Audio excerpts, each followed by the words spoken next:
জাতীয় রাজস্ব বোর্ডের সচিব কাজী আবু মাহমুদ ফয়সালের বিদেশ যাত্রায় নিষেধাজ্ঞা দিতে আবেদন করতে যাচ্ছে দুর্নীতি দমন কমিশন।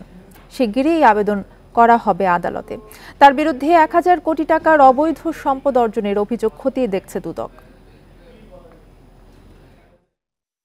বদলি বাণিজ্য, করদাতাদের ভয়ভীতি দেখিয়ে অর্থ আত্মসাৎসহ নানা ক্ষেত্রে ক্ষমতার অপব্যবহারের অভিযোগ কাজী মাহমুদ ফয়সালের বিরুদ্ধে।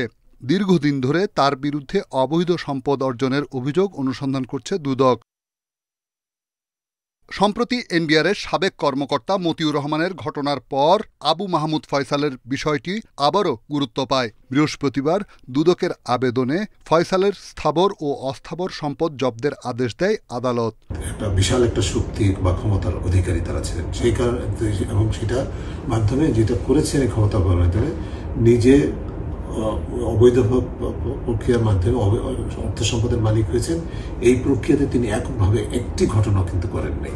অন্য দুর্নীতিবাজদের মতো ফয়সালের পালিয়ে যাওয়া ঠেকাতে তার বিদেশ যাত্রায় নিষেধাজ্ঞা দেওয়ার কথা চিন্তা করছে দুদক। অনুসন্ধানের আগেই যদি সাসপেক্টেড হয়, রিজনেবল হয়, তাকে গ্রেফতারের জন্য বিধি বা আইন সংশোধন করতে হবে। কারণ অনুসন্ধানের আগে কাউকে গ্রেফতার করার অভিযোগ আপনার গ্রেফতার করার আইন নাই। দুর্নীতির টাকা গোপন করতে নামে বেনামে খোলা ফয়সালের ৭০০ ব্যাংক অ্যাকাউন্ট বন্ধ করা হয়েছে। স্থাবর সম্পদ জব্দ করার প্রক্রিয়া চালাচ্ছে দুদক।